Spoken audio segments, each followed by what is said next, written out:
Last time you all managed to finally make it to Elthar, and you visited Velena's home. You found that while the village is mostly intact still, the castle, however, got pretty badly beaten about. A number of guards have been killed, her parents have been slain, and her brother is trying to string things back together. I believe last night, as sunset was starting to sink in, you finished dinner and you took to start investigating. Yeah, we With were the going to go last, investigate the room. with the last bit of cliff notes being Velena checking through one of the books about the White Hand, and in particular where they are currently at, which is Dargava, and the last notes from anyone who's actually visited there and reported back was essentially that it seemed like the plague had caused natural undead, and there was no chance in hell anyone wanted to go back there. But apparently, since that time, which has been quite a few decades, um, the White Witch has moved her operations further south and into that particular forlonged city and has taken residence there. So what the undead are doing there, who knows? And the likelihood of them being of any effect against the necromancers that now live there is questionable. But yes, the rest of you are about to go seek out the rest of the room for any more answers. So I think the number one question has to be who's got the best skill for this. I believe we're going to be doing an investigation. Yeah. Giselle's got 3. Probably not me. Elena. Yeah, I got a +1 investigation. I'm not going to succeed at shit. Elena has a +4 investigation. Oh wow. So you and Giselle actually have the best chances of looking around for more. Alright. And if I recall, I was left out of this, so. Oh, 17, not bad. As far as I'm aware, you're with the rest of the group. Unless you really wanted to stay back for some reason. I remember at the end of last week, it's like, yeah, we two should do that. Everyone else can just stay back. I'm like, okay. Oh, wow. Giselle got a 16. So both of you give the room a thorough going over. I'm going to say that pretty much straight up. You do find some of your mother's more prized jewelry stashed away. Typical. Just making sure it's safe just in case. And you do find a few other odds and ends, and maybe another couple books of note with some more local histories in it. But what does finally catch your guys' eye is eventually you do spot a box over on the near the side of the bed that your father used to sleep on. Like there's kind of like an end table-ish sort of thing there. It's a chest of drawers, and on top of it, next to a few other items of his, you do notice that there's a particularly nice-looking box that kind of is purposely set in the back corner as to like catch no attention, but seems to be oddly intricate if you look at it long enough, and you start to get an odd feeling about it. Yeah. So do you go over and have a look at it? Yeah, Elena's gonna sit on the bed and open the box. All right. So you sit down on the bed. You pull open the box, and inside you find a circular, almost like medallion. You recognize one of the parts about it is unusually interesting. Is that it seems to be a more intricate version of the Ankh that's used on the Royal Guard, and even the city guard that you have hired up for Elthar do have a even more simplistic Ankh, like essentially on their back of their headpieces. It seems to be a marker of your family, but it's got like a particular you know how the normal Ankh is like a cross, but the top of it's like a circle. Yeah. for some reason, your family in particular decided that that inner circle that's usually open needs to be filled with a red color. You're still not entirely sure why, but it's a symbol, a really old-looking symbol, and it has the same thing, but this one has a small ruby in that place.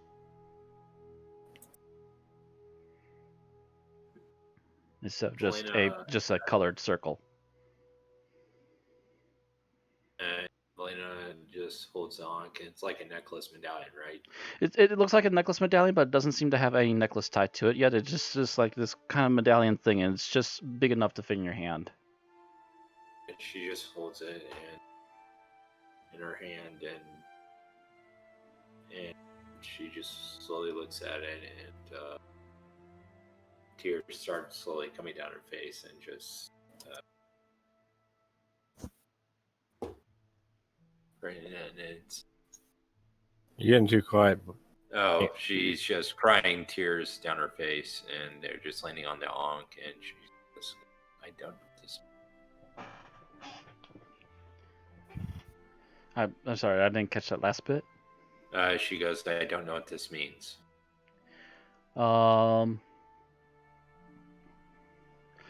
So yeah, no one really has answers for you. It just seems like a oddly specific thing that apparently must belong to the family. You're kind of looking over the books again, and you do catch a glimpse of another book that was near where the box was as well. It does have some old script on the cover of it. She looks at the script. By the way, I don't think we ever decided on a last name for your family. Unless you had something, and I'm just not aware of it. I don't think. No, I'm not going to do that because I know a lot of fans would scream in rage. Oh. Dagon. Ooh. Yeah, I'm not sure you want to go there. Yeah, we're not going there. You're a sea monster, Dagon! Anyways, Giraffe. Giraffe? Okay. If you want to go with that, then you do. It takes you a few moments, but you're learned enough that you do start to figure out that this old script seems to be the old Hyborian again, and it is your family name written on the front of this really old book.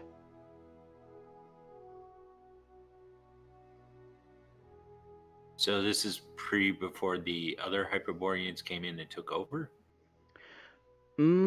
As you start to page through it a little bit really quick, it does seem to be after the current Hyperboreans were already settled in, but it seems that the old script hadn't completely left the area yet.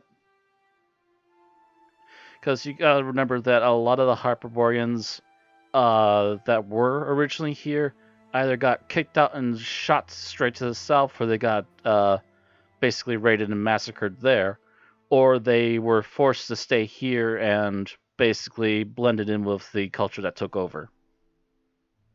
Okay. So not everything over old Hyperborea disappeared.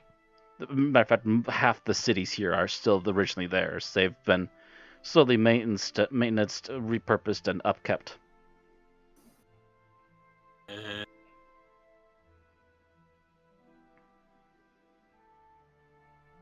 So, yeah, I can't think of her not doing this. So she's going to take off her necklace she got from the goddess and undo it a bit and tie the ankh to the necklace and hide it beneath the pendant of the goddess, and then put the necklace back on and just hide it in Okay, so basically have both of them on the same necklace link, just have one underneath the other. Yeah, pretty much. Alright. Just keeping everything on hand. Gotcha. So you decide to put that on, and as you continue to page through the book a little bit more, you do see a similar ankh.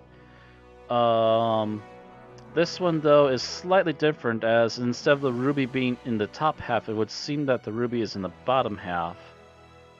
And I Just realized I didn't actually pull that up yet, so let me really quickly do that. That shouldn't take more than a moment.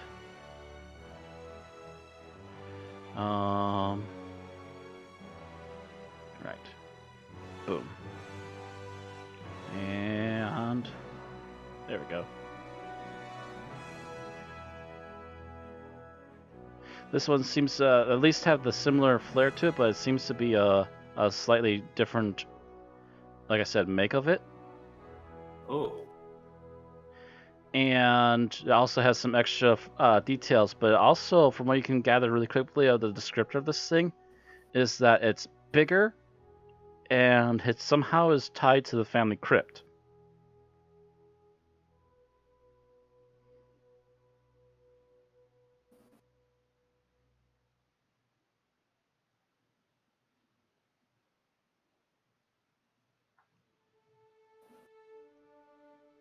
So anything you want to do about that? That's basically the details you're getting. It's really rough to read some of the writing. Some of it's faded. Okay, so this Some is just a it's- picture of the Ankh, right? Yeah, this is essentially a picture of supposedly a much bigger Ankh. Then Elena's going to continue reading and nothing else. Nothing else in particular. Like I said, it's really hard to make out some of it. Some of it's faded. Some of it's some of the old Hyborian you don't quite get anymore. Some of it's been lost to time, but you know some bits of it. Right. So Elena's going to put the book in, like, if she has a pack or something, keep it in there. Okay, so you put it with some of your other items. Right. And if there's nothing else up here, she's going to go downstairs. All right, I take it you're headed towards the family crypt down in the basement then? She's going to go to the group first and see if Oh, anyone go to wants the rest of the go group? come Okay. And accompany her to crypt.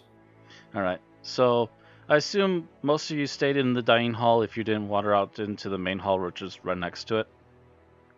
For those Right. that didn't come along. I would have probably looked to get into the local mead supply. You probably only have to ask a servant and they'd come back with another keg for you. You're assuming Thelona would ask the servant instead of helping herself. That is an assumption.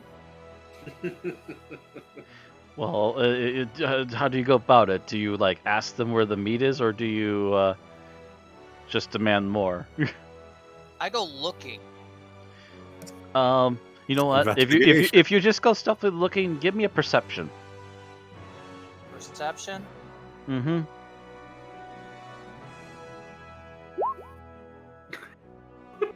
Oh no! Oh boy. Every once in a while you keep seeing people that come out with some more drinks, but you keep missing where they're coming from. You barely get to the point where you're maybe by the kitchen door looking for it, and you can't quite spot anything. It doesn't seem like at least the main kitchen has anything. They seem to be dragging it in from somewhere else. I'll keep looking. Okay, I'm give me. bored. You know what? It says perception fail. Give me an investigation.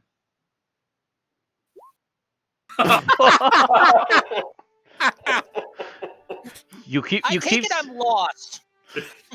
You just start wandering through the kitchen, and there's a few people that look at you with questioning looks, but they just like look after another look at you. They're just like, you know what? Not even gonna ask, and they just keep doing their thing. Meanwhile, you're trying to find the meat, and you're just not having any of it. You're just kind of lost around the chicken. Then you come back around to where some of them are preparing the plates, and you're just like, "There's the drinks. Now where'd they come from?" And start wandering around the kitchen again. I thought Thelona was gonna end up in the crypt by accident.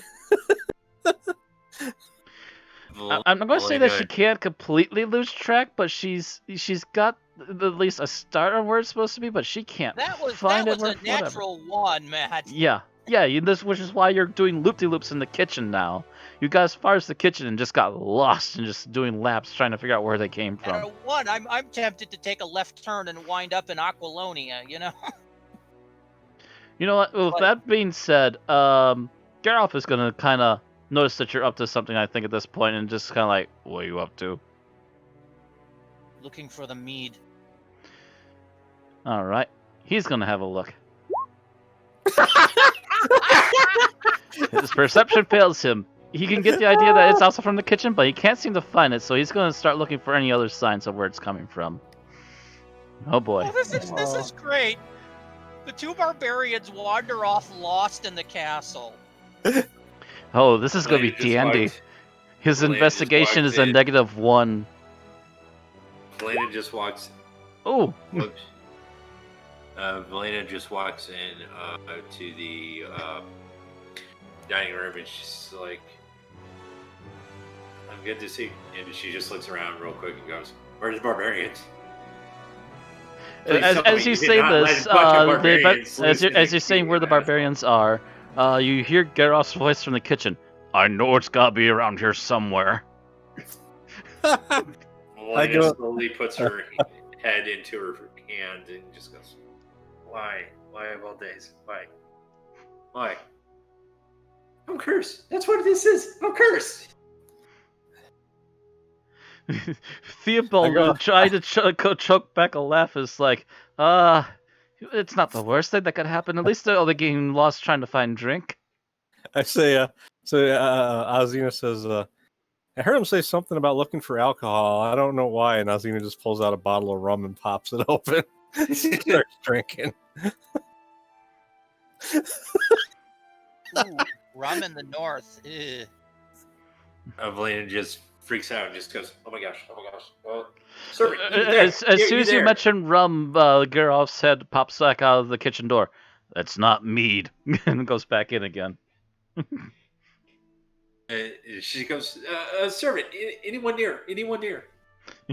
A couple, one or two servants that are kind of passing through quickly stop. Yes, ma'am. Find those barbarians, the biggest keg you can find, and just let them drink out of it, and hope they stay in that spot, please. I just ask Theobald and Giselle if they want any rum. Theobald's kind of like, nah, thanks. He's actually still got a tankard of mead.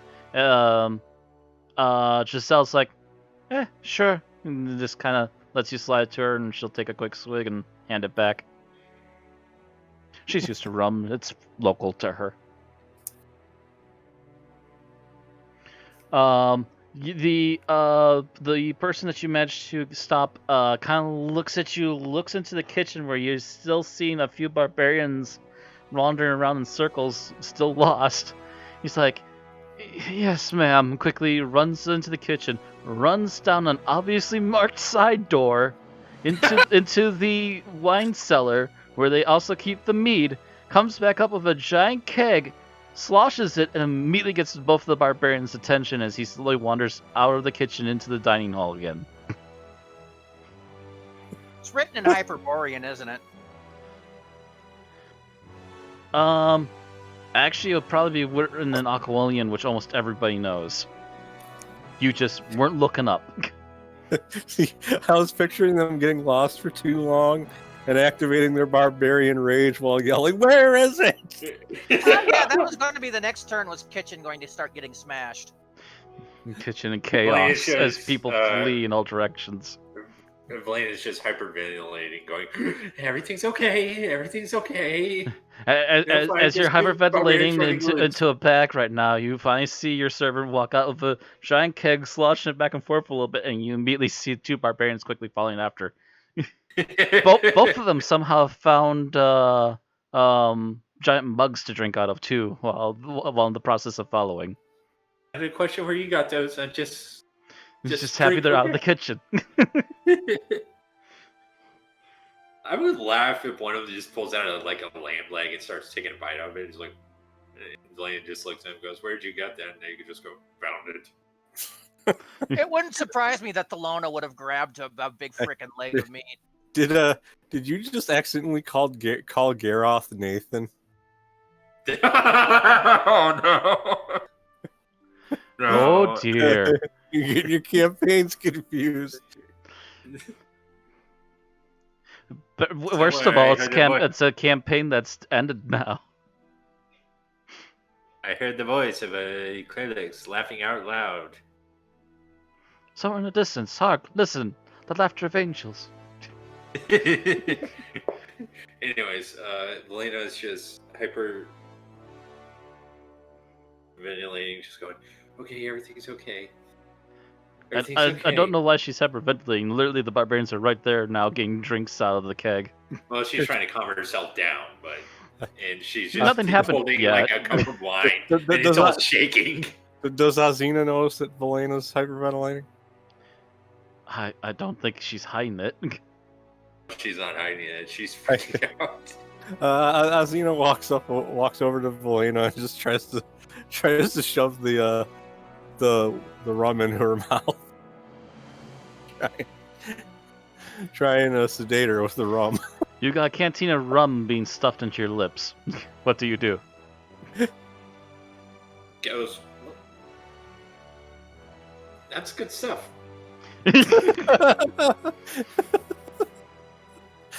Swig. Ugh. Went slightly. Don't care anymore. Anyways, I think we need to find our answers in the family crypt. Immediately, Geralt looks up slightly wide-eyed. All clues point to the family crypt. I don't know why. But if there's any chance of stopping the White Witch, it may be a clue. The crypt. Theobald kind of sits there puzzling over that for a moment. Going to crypts is not exactly my first option, but if your family's been hiding stuff there, then it might be worth a look. Well, as Azina says, and maybe there's something we can use since the crypts are consecrated so the dead there can't be animated, so maybe something about that would be usable against them. Oh, Theobald actually hearing that is like, oh, that's right, some of them are, especially usually people of layship and lordship usually have their home places protected. Yes, that would make sense. Be the safest place to hide anything.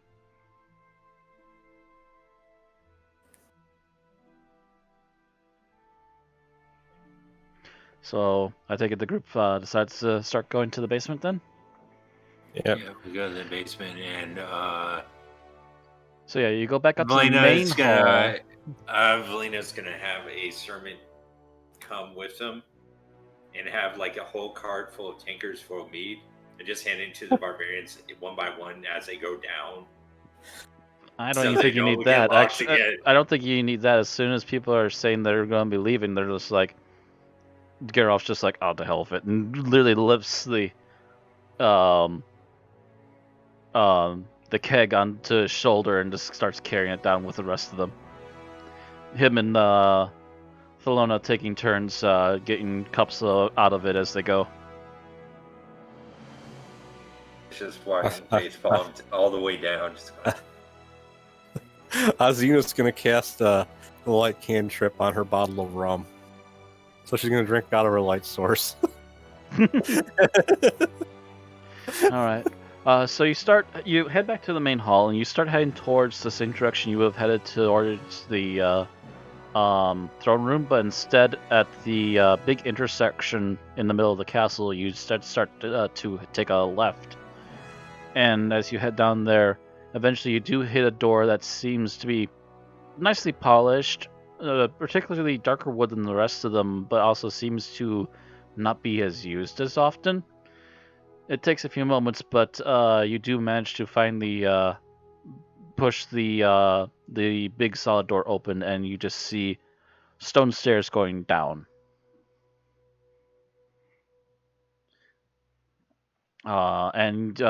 Yes, since Azina did put a light on her canteen, you do quickly realize that she's the only light source at the moment. Actually, that's a good question. Does Theobald have light spell? I think he does. Or something like it, I thought. Cleric. I'm looking at Geralt. I'm no wonder I'm not seeing I spells. think Velena might have I light don't. as well. I have presidigitation. That's all it plus until the Okay, dead yeah, show up. Theobald does definitely have light, so, what to put that on?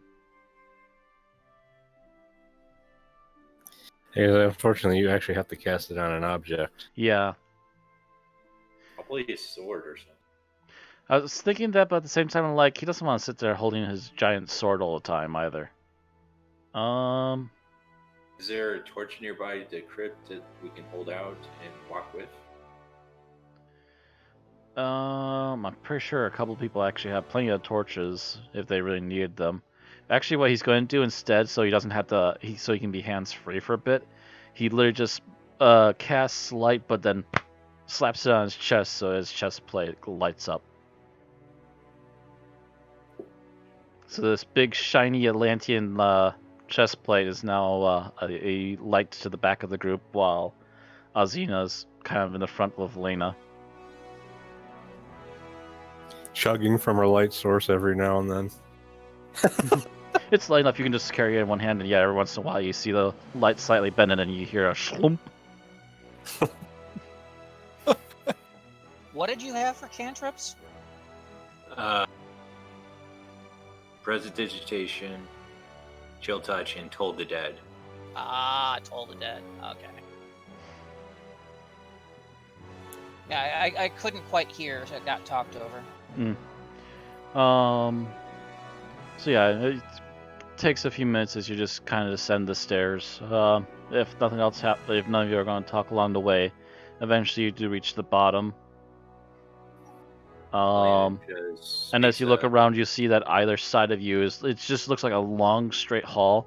And either side of you is open at first, but eventually after several feet, you do start to see sarcophagi and a couple of other things lining the wall, as you do see family members who have been put to rest here. Anna looks for her parents' sarcophagi. As you're heading through, you do look over to the right and do see a how to put it? You don't see a large coffin, but you do see essentially you don't see like two coffins, but you do see one particularly large one. Seems to be very recent, very nicely ornate, made out of local stone, and much like some of the other ones actually down here, you do see a big ankh with a filled-in red circle on the top, on the chest of it, on the front of it rather. And what was that? That was me forgetting to hit edit. Oops. Oh yeah. Well, torches to you too. Valena. I actually don't have torches because I didn't care because I have the light cantrip. Valena looks at the Ankh and pulls out the Ankh out of her bosom and puts it next to the sarcophagi on the with the Ankh and see if anything happens. You set it. You set the new medallion next to your parents' sarcophagus. Nothing in particular happens. You sit there waiting for a few moments. Nothing seems to in particular happen. You pick it back up. But as you're holding on to the both medallions again and putting it back on, you do feel a sudden pulse from the other medallion. But it seems to be directional, as if the pulse was like headed in a certain direction. You start to look towards the back of the crypt. Before she goes, she just puts her hand on the sarcophagus and just says, "I'm sorry. I'm there for you." And You're talking too low. We can't hear what you're saying. She says, "I'm sorry I wasn't there in your final hour," and just walks towards the direction of the Ankh's light or whatever. All right. So it wasn't the Ankh. It was the other medallion that was pulsing you to go towards the back of the crypt. Ooh. Which is a little bit strange, you think at first, because even your goddess can't really do anything about the dead down here. They are in a protected and preserved place, essentially. But you start to head further towards the back, and the others, I assume, follow after her. You see Yeah. older and older sarcophaguses. You see bigger and fancier ones, more blockier ones.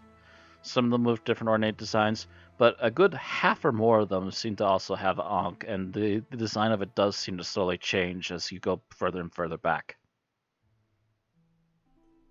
Lena looks for one that matches the image.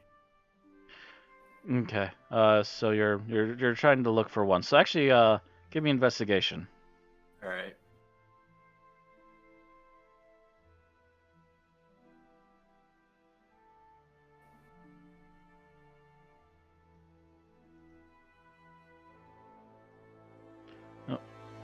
Investigation 10.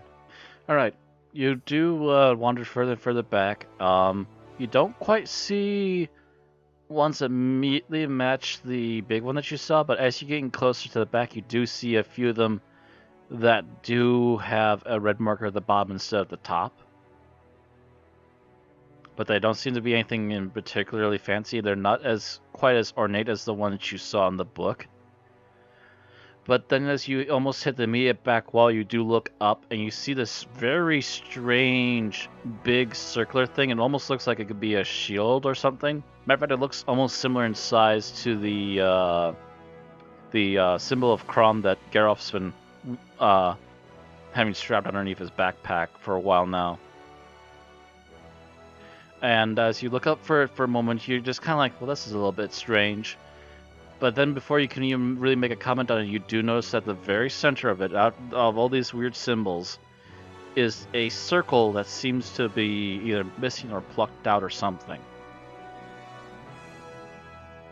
She takes off her necklace, takes off the Ankh off her necklace,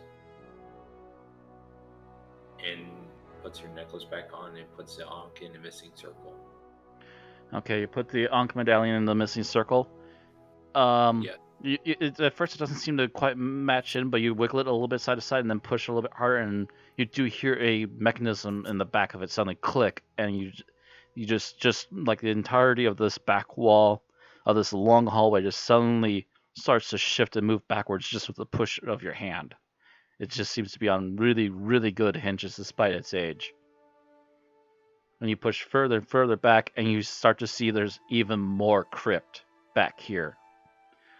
And unlike the rest of the place, this place is slightly lit up. And the far back of this elongated room, you do see a small brazier with mossy-esque looking green flame coming out of it. And right above this green flame is the big, giant, fancy-made Ankh with the giant red ruby at the bottom of it. Elena, unless anybody's going to follow Elena, well, if anybody's going to follow, Elena's going to move forward to that Ankh.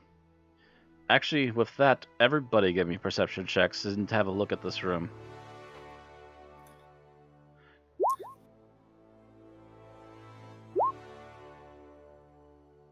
Because this isn't so much a you need to investigate. You just need to be aware of what's going on around you to see what's all here.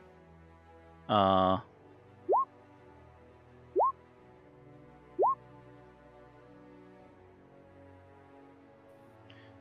where's yours? There it is. Wow, everybody rolled pretty good except for Solona. Elena's distracted drinking the mead as the keg comes. Yeah, it takes Felona a few moments longer than the rest of you, but as you're all looking around, you quickly start to realize this place looks very familiar. And it even makes Elena stop for a moment as you suddenly realize this stuff's old. This stuff's really old. And it finally clicks in your head. This looks a lot like that Atlantean tomb you found So a month therefore, back. Felona's low perception actually makes sense because she wasn't there. Neither was Giselle. Neither was Giselle, but she takes a few moments to look around and is like, wait a minute. as the make of things around her starts to fire off rockets. But yeah, I assume Florona has actually not seen Atlantean work before. No. Asheronian, yes. Atlantean, no. So it takes you a few moments. It definitely takes Florona a few moments longer. But as you're kind of looking around, you do start to get a almost Asteroidian feel, but it feels very different. Like same age but different region kind of a deal.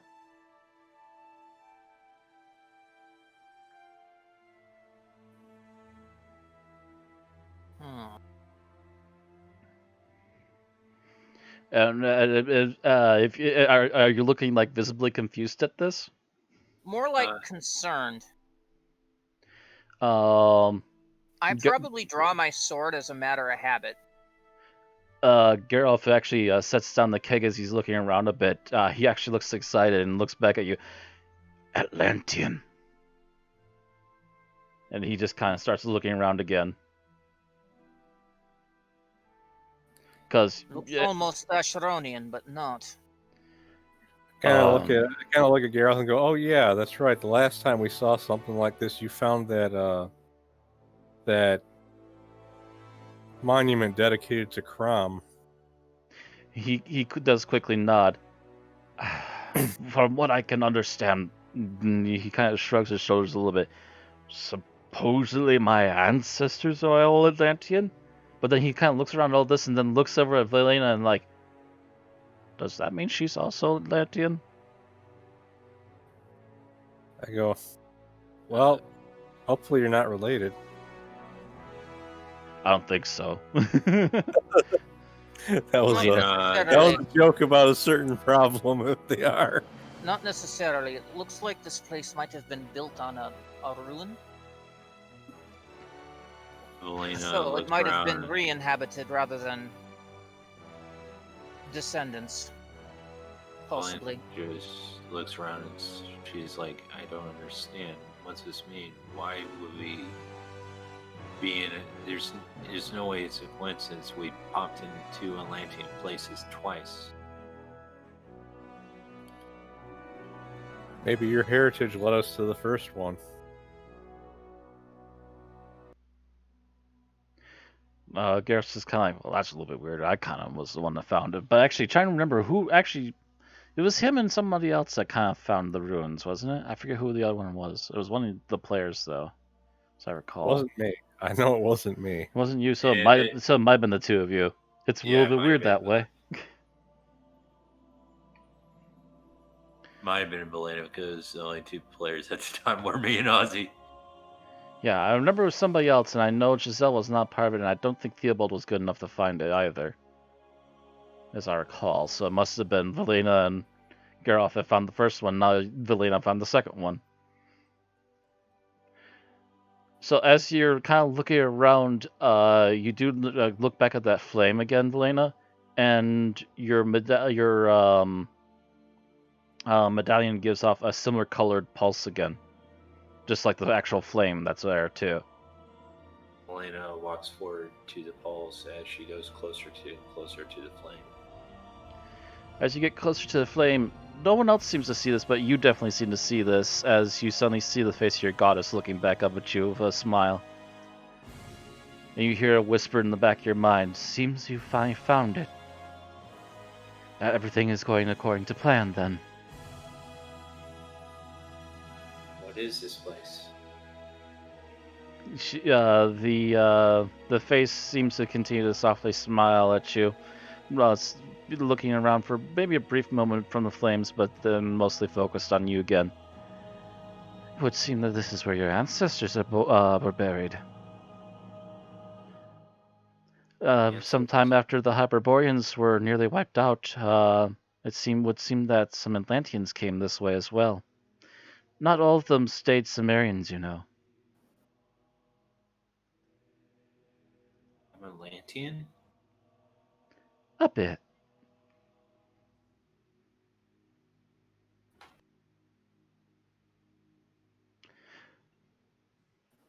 How does this help me stop the White Witch? Well, there's many things to find here. These are technically your family, and therefore the belongings left here are technically for your family to share. And maybe share friends if you so desire. I'm sure there's some things here you all could use. But since I have you here, I do have one last thing to tell you about. It does seem that you are making good time so far. Matter of fact, almost perfect time. You're just early enough that tomorrow will be very important for you. I have mustered up enough strength that on the morning of tomorrow, I'll be able to help you through this medallion. We are going to raise the ones who wish to help protect your home. And we are going to end the witch.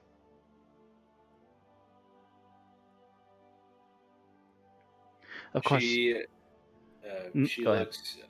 she looks a little concerned at it at first, but she has a sense of determination, remembering her family and her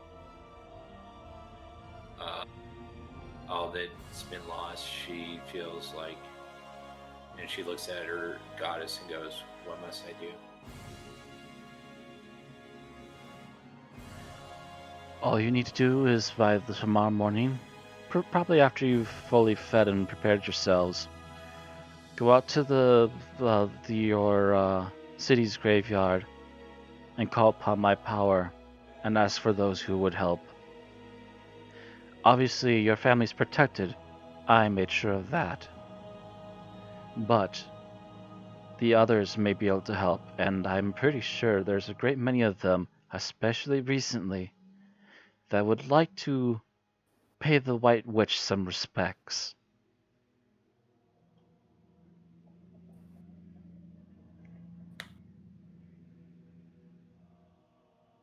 I would also note that you might find others on your way there as well. There's at least a few villages and a number of farmsteads on your way, and all of them, as far as I can recall, need their own graveyards. Many families have stayed here for many generations, of course.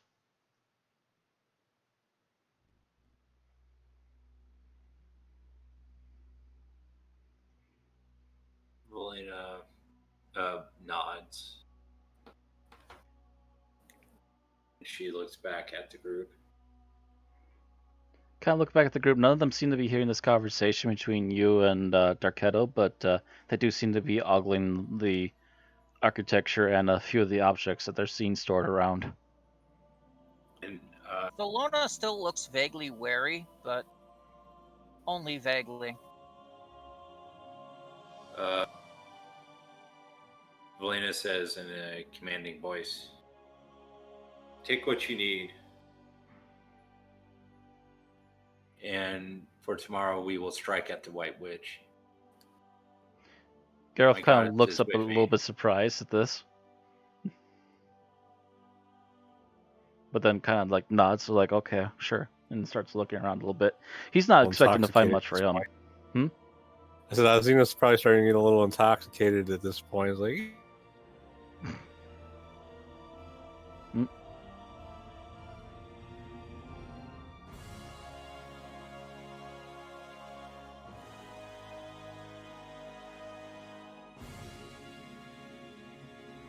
Sorry, folks, just a moment.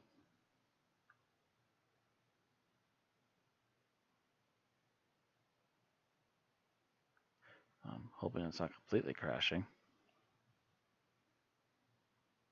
Uh, Oh, sorry. My computer just kind of halfway froze there for a moment. What was that? I completely missed anything that Ozzy was saying. did you miss Azina being intoxicated? Basically, yeah. I kind You barely kinda- just started and then it froze.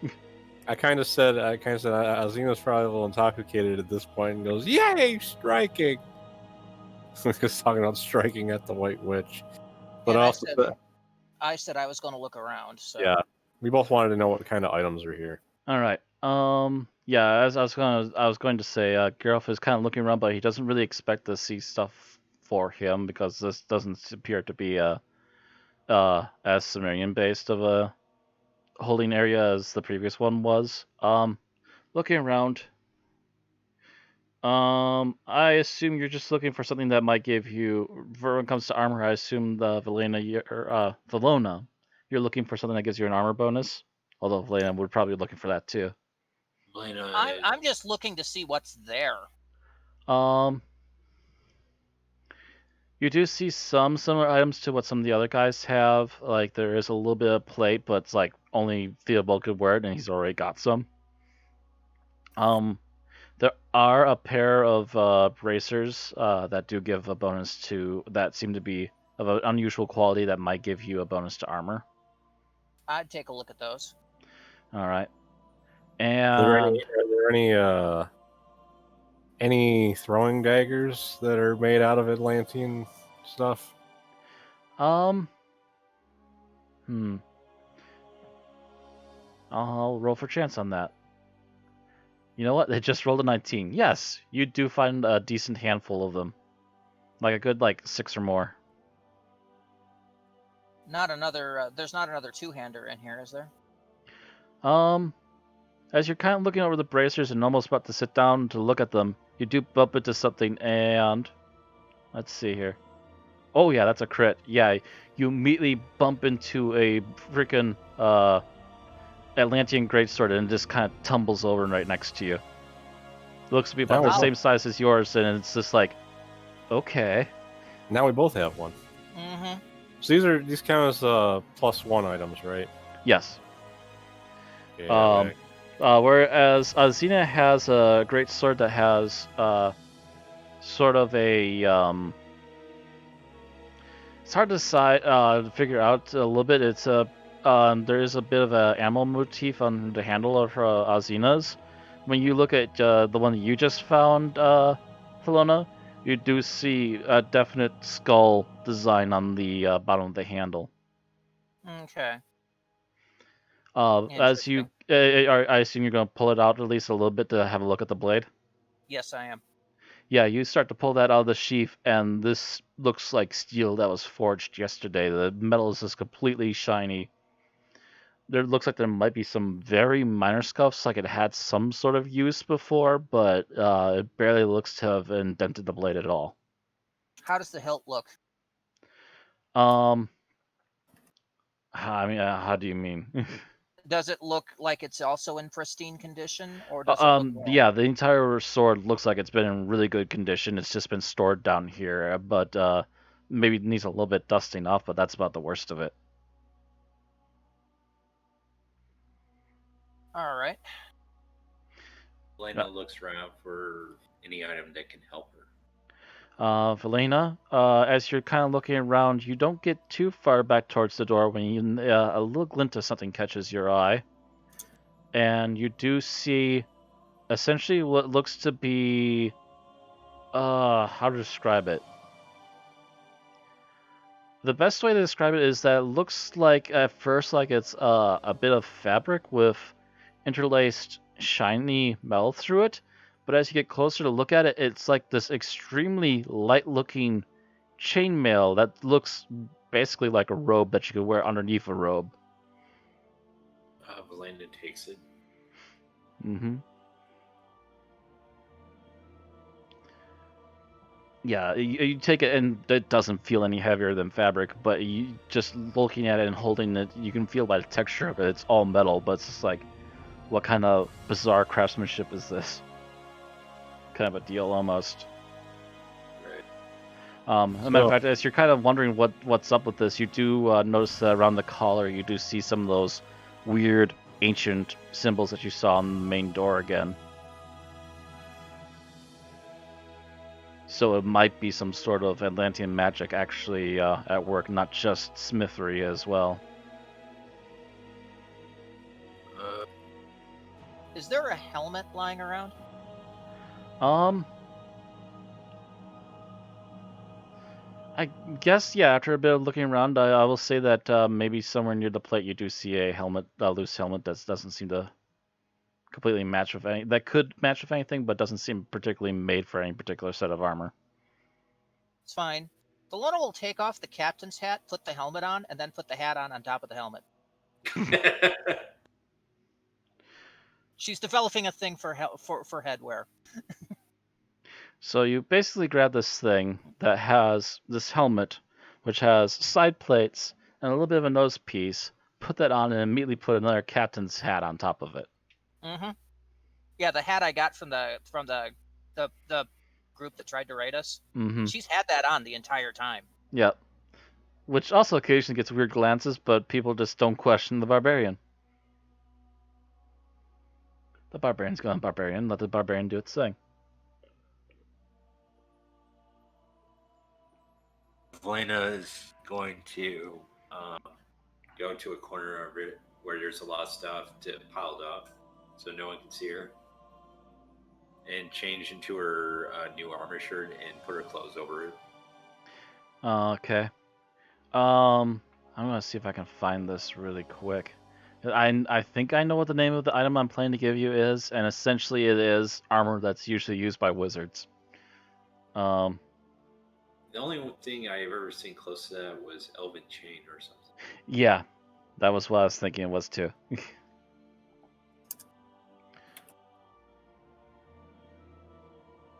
So basically, it's technically replacing your clothing with an actual bit of armor. Okay. Elven Chain, AC 13. Modifiers +1 AC. So yeah, I believe it should be giving you at least 1 additional AC again. Additional AC.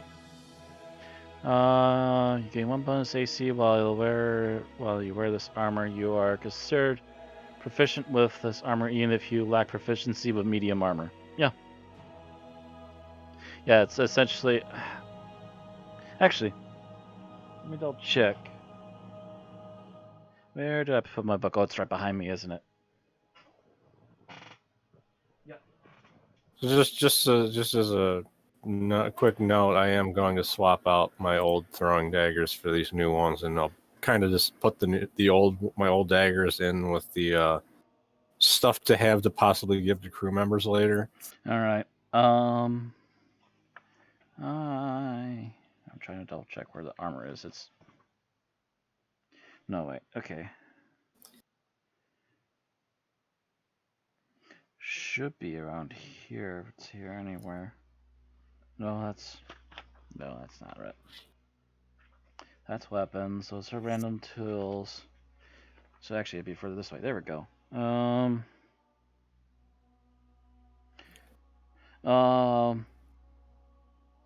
So yeah, regular chain shirt is 13 AC plus your Dex modifier. So this Atlantean chain that you're getting will be 13 AC plus your Dex modifier plus an additional 1. So 13. 13 is the base plus your Dex modifier. Dex modifier is a -1. I don't think you can do a minus. So it's gonna. Well, yeah, it does. Oh, it does. Okay, so yeah, it bounces back to a 13 then. Yep. Which is better than 12, which it would have been before. And I think she also has bracers of her own that give a bonus, don't they? I think so. You might want to check those because some bracers cannot be used with armor. Bracers. I don't see any bracers. Thought we gave you something that gave you also a benefit of armor. Core staff, dagger. Tono. Core staff, Atlantean core staff. Where's winter clothes? I think we gave it to you and you must have forgotten to add it. Oh. Well then, retcon, they never existed. Yeah, I suppose. I could have sworn we gave you something before and you must have just not added them. It would have been listed under armor if it did. Well, yeah, it should be like listed under her equipped gear, to be honest.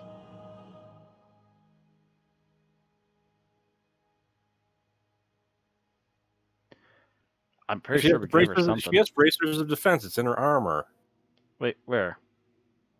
In her armor, it's right above the equipment or her random stuff in her inventory list.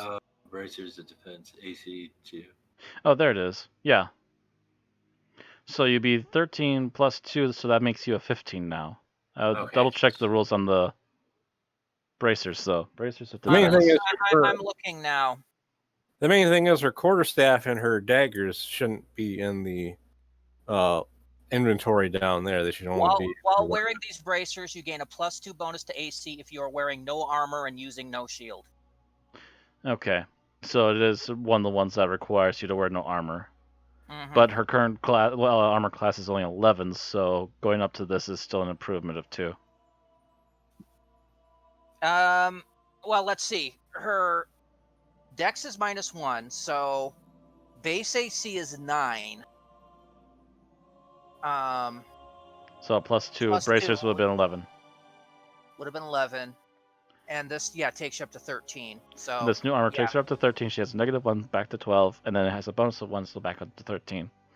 Yep. So wait, she's getting elven chainmail. Essentially, we're calling it Atlantean chainmail because that's the way I change things for this setting. Is that actually our spellcasters actually able to wear Yes. that? Yes, it is a Yes, very they popular medium sorcerer armor, magic user armor, because the big bonus of it, as I briefly mentioned, is that you gain a +1 AC while wearing this armor, and you are considered proficient with this armor even if you have no medium armor proficiency. Okay, yeah, That's the big detail there, is that it's magically enchanted enough that it works like light armor for you no matter what. it's like well, it's not like light armor. It's like as if No you're not negatives. it's like you're not wearing armor. Because even light armor requires an actual proficiency. But this itself, it's like it gives you the proficiency. Yeah, it gives you the automatic proficiency. It's technically like medium armor, but it gives you the proficiency to use medium armor or some like that. What the? It's adding the bracers defense to it. It's probably if it's probably on the board, probably because it's not smart. you gotta uncheck it because Yeah, you got to uncheck mark it. There you go. the character sheet doesn't know all of the specifics of. Yeah, it's not going to automatically uncheck it for you. Okay, it's in. It's good. Yep. I see it. The D&D GM has been Beyond watching. might know that, but this one is not that smart. Nah, you'd have to code all those fine details about that. All right. So that might mean because what Garroth is wearing only gives him a +1, doesn't it? But he's also got a different type of armor. Oh, so it's giving him a base plus. Yeah, the bonus? he's got a base +1. His current armor, if I can find it, yeah, he has a breastplate. Okay. Which allows the dex bonus still. So. Mm-hmm. Yeah, no, I was just wondering if switching him to the bracers would have been better, but no, the breastplate. No, will do yeah, that. he's got an actual medium armor on. It's the same reason that Azina's armor class is so high, because she has something that still allows her dexterity bonus. Valena's gonna hold on to bracers. Heck, I think me and Gareth are wearing the same type of armor. And I take it these bracers I got are bracers of defense? Yep. All right. Yeah, after taking a few moments to kind of attune with them ever so slightly, you're just like, oh, these are just like a natural upgrade. Okay, yes. And they won't negate your... Thelona doesn't have any armor. Correct. So technically, Thelona still has no armor, yes, but she's not got +2. She's using bracers of defense and unarmored combat to get armor. She already had a high armor class without any armor. Yeah, now she's sickening.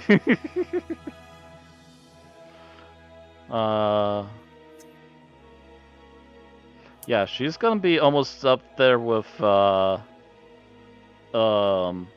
with how much armor she's got. So Valena's gonna keep looking around, and after putting on the new armor, and see if she sees anything else that stands out. Actually, I was gonna ask. I had some plans for this already. Where do I get to see what your spell book list is like? It's on the character sheet, and it's right below her stats. It's like It's right below the list of weapons. Oh, I thought that was like the stuff you have studied for that day. I didn't know it was the entire No, book. If you Oh, have a okay. It has circle the in, okay. The ones that aren't marked are the ones you already have. Gotcha. All right. yeah, that's the way preparation works. Is that on the sheet is the circle next to them is checked if they're Mhm. ready. Yeah, I forgot that you can uncheck those for whatever reason. It's been a while since I've messed with spells. It's been 3 weeks. I think the wizard's the only one whose character sheet is actually set up like that. Actually, clerics can learn can have a limit to the number of spells they can have per day, but can still flip flop things around. they can cast all They their can only have clerical certain number spells. renumbered per day, I think. Yeah, but I don't think it's got the bubble next to it on the character sheet. Although I haven't. Yes, they actually... do. Okay. Believe me, yeah. I had to update Theobald. He has the baubles.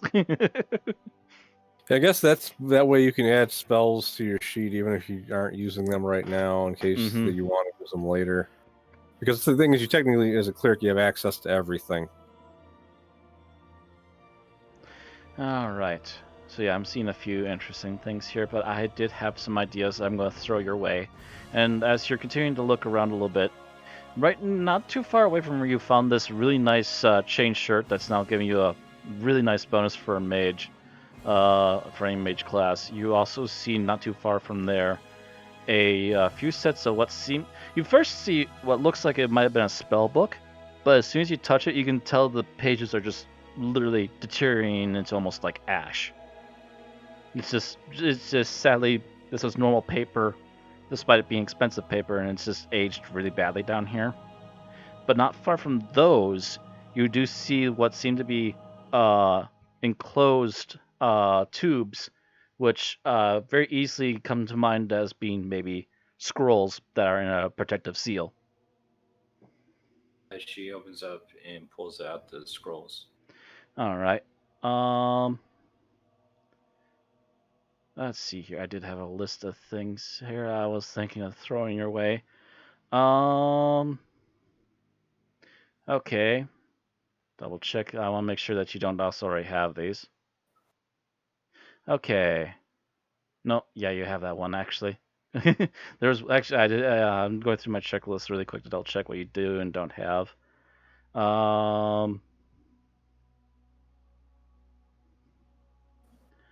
Let's see here. Ooh, that might actually be a good one for you. Do you have that one yet? I don't think so. All right. One of the scrolls you pop open, you open it up and kind of very carefully, not to like read it out loud, so you don't use up the scroll. You look at what the details are about it. You found a scroll lightning bolt. Ooh.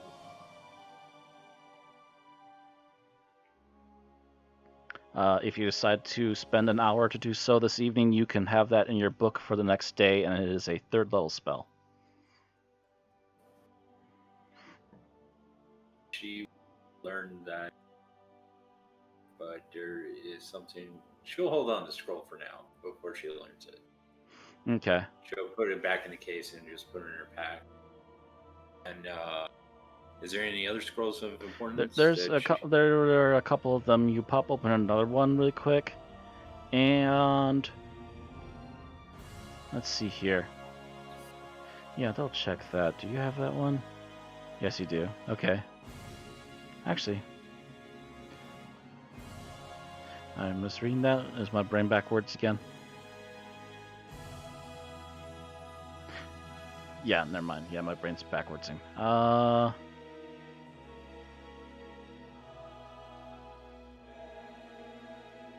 Double check. What does that one do?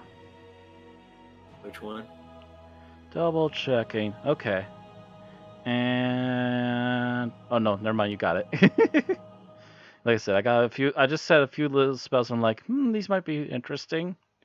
I'm borrowing off of some other ideas just to see. But it seems like you have a few of these already. Oh, that was one. That's a really good one. I'm gonna double check if you have that or not. Okay. I don't see it on your list. Oh, double check. No, I don't see it there either. I was looking a little too far up on your sheet, I think. And this is, yeah.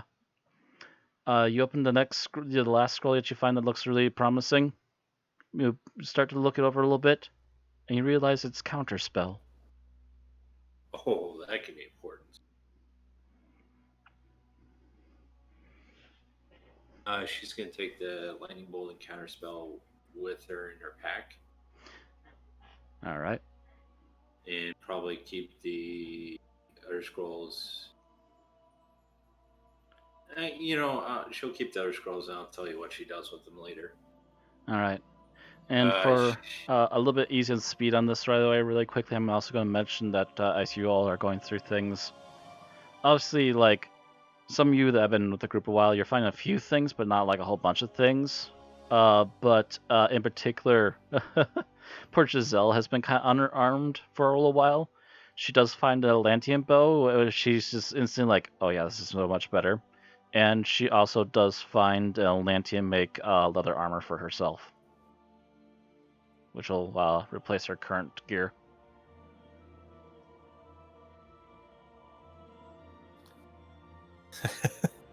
As I see her getting these things, I just kind of walk up to her and go, welcome to the club. I could probably get used to this. Also looks around for a brief moment, sees a big quiver of fancy Atlantean arrows, and also grabs those really quick. Definitely could get used to this. Is there a with those arrows? Is there a longbow at all? A longbow? Yeah, the one that I would get was given Giselle is essentially a upgraded short bow. Yeah. You know what? I was going to ask. I just got involved in trying to deal with this stupid sheet, and it apparently doesn't understand that braces of defense don't count as armor. Oh. Because I put them on, and it automatically dropped my AC to 16. But I checked it in D&D Beyond, and it does add properly. It does. It's supposed to work. Yeah, I understand it's supposed to work, and it's not doing what it's supposed to be. We'll have to look on what the math is doing wrong. What you could do, I'm gonna make a modifier for it. yeah. Well, I was gonna say is you can, I think if you go on, was it, because your unarmored defense is listed in the thing, right? So yeah. What you do is you go into you edit the unarmored defense, and there should be a thing where it tells you what generates it, like the AC plus that whatever, and there might be a blank spot there that you could just click on and add a 2 instead of checking the bracers. Just have the bracers listed there so we know that's technically what you're using. Yeah, have the bracers. I have them in my inventory. I know what I'm doing. Yeah. Yep. Okay. I got it. I made a modifier. My AC now says 20. Alrighty. I rolled for your luck, and wow, you guys are getting some high luck down here. Yes, you find a Lantian longbow. Sweet. Are there any Atlantean caltrops? No. Yes, they still go flying right into your face. Atlantean net. Atlantean whip. Atlantean fries. Atlantean shake. Here's an Atlantean on your burger, Atlantean on your fries, and Atlantean on your shake. Yes, you find an Atlantean whip right next to that leather outfit. Oh my. And they're right next to the Atlantean rubber suit. That's why there's the leather outfit. I know. What about an Atlantean crowbar? Oh my gosh, are you serious? Anyways, if we're done How about here, an Atlantean ale mug? In all seriousness, yeah. is there an Atlantean flute? Actually, there's a definite possibility they kept instruments. I will roll for your luck. Let's see. Seriously, the rolls for luck on finding loot here has been 19, 20, and 19 so far. I'll have a laugh if this is something below 10. Nope, you got a 13. You do find a flute. Gosh darn it. Elena's like, if we're all Oh, done I shocked myself. Oh. Yeah. I kind of show Valena the flute as like, we need this so that I can play our victory ballad when we defeat the White Witch. You start playing it. It seems to be it seems unusually a little bit higher note than what you're used to, but it seems to play just fine otherwise. Or you just like shrug and start get used to new higher notes. Valena, if they're all done, she's going to walk up through the cribs and go upstairs to see her brother. All right. I'm gonna make sure everything is wrapped up before we go to that. I was trying to remember. There was some. I thought there might have been something else. Oh. I'm giving her a definite increase to her bow. I want to double check. Yeah, she's probably gonna be looking for essentially an Atlantean rapier. We'll see if she rolls a 19. Yeah, she finds a rapier as well. The most important thing is, while we're down here, do we find an Atlantean pirate crew member? Yeah, it's a giant golem. It goes "arr" every time he turns around. Just says R and gives you a thumbs up when you tell it. As you loot one of the crypts, suddenly its ghost comes out and just goes "arr" right in your face. Better stop believing. Arr! Stop with these dumb puns. You're being annoying. Arr! I like to think that all the crypts, all the after they hear that, they're just the bones just start moving and the hand slowly goes over the head and they just go face palming. Arr! Knock these dumb Atlantean puns off, or the rocks will drop on your head. Arr! Arr! As he just fades into the wall. Rocks fall, everyone cries. Rocks fall, everyone cries as they die with their Atlantean gear on. Buried underneath a mile of dirt and rock. So, is there anything else we need to do down here? That was the last thing I wanted to check. So, as everyone else is kind of getting what few things they're going to leave with, and a few of them even suiting up a little bit, you head back up to your brother. Then you said. Yeah. Yeah. By this point, he's kind of he's at least heard where you're headed and was starting to get that way. You do meet him upstairs in the hall. He kind of he tilts his head slightly when he sees you, and he's just like, "Something seems different about you. Everything going all right?" On a shrine to the goddess I found in the desert and below our family crypt. He blinks, furrows his eyebrows. The goddess you found has a shrine in our home.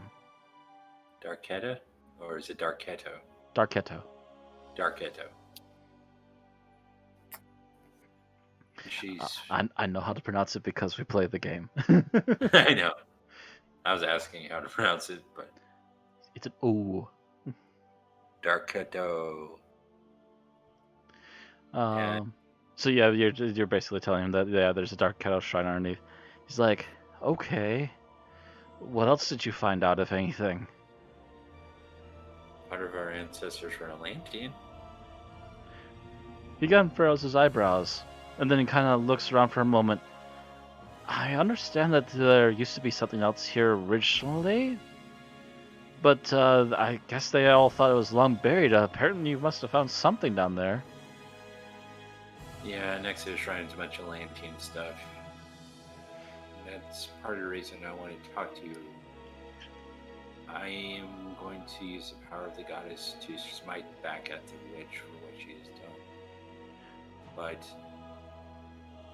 I want you to be prepared if another attack comes here. And she Takes out the bracers and the extra scrolls that she didn't need and gives it to her brother, and it's like, may use them. I'm not sure about the scrolls. I can give those a try, but he looks over the bracers. Oh, wow. These are Atlantean. Okay, yeah. Starts to try on them on a little bit and nods as they seem to For whatever reason, even though they fit you perfectly fine, as soon as he starts to slide them on, they seem to almost like resize and fit him perfectly now too. Magic. Wonderful. Atlantean craftsmanship at its finest. One size fits all. Fits you, your nephew, your uncle, your grandmama. Okay. By the way, you should know I'm gonna raise an army to help fight the witch, and anyone who wants to come may come, but keep those you trust near you close, because we are in for a long fight, and if it doesn't go well, they may come back here. So be ready. He does look at you a little dumbfounded. You're going to raise an army. Interesting. By the power of our goddess. I just kind of go. She used the word raise. I think I know what she has in mind. Yeah, your brother seems a little bit flabbergasted. Immediately, the first thoughts out of his mind, sort of to himself, but also sort of to you, is, doesn't it take a lot to raise a group that big? Azina starts walking around with her arms stretched out like a zombie with her tongue hanging out, going, kind of to clue him in what she means. No, I get the picture. Again, doesn't that take quite a bit to do? Warning. Our goddess's power will be at her strongest, and she will raise the army. You're sure that she's our goddess? I mean, don't get me wrong, I don't particularly worship any god at the moment, but... Well, she's helping our family, so you might as well start praying now. Oh, you mean that she's the goddess that's been protecting the crypt, then? She is. Very interesting. Lots of coincidences for you, it seems, of late. You manage to bump into her, you find her here again. You find Atlantean things here, which that does prove our family heritage is a bit of an odd mixture, is it not? Oh, gosh. Okay. Yeah. We need to prepare to make sure everyone's protected in the morning. Matter of fact, he looks at you and then thinks out loud as he's pointing at you. We're going to send some of the royal guards to also watch out the village walls. We're going to make sure the village is protected as well tomorrow. Might be spread a little bit thin, but I would prefer to protect the people that trust us too. That is for the best. Which he obviously he's now getting a little antsy because now he knows he needs to set up orders for tomorrow. Matter of fact, I'm going to make sure that we double guards tonight just to make sure nothing goes wrong. I don't think they're coming tonight. I wouldn't think they would come tonight unless... He thinks for a moment, unless the witch has been peeking. You never know what kind of spell she has.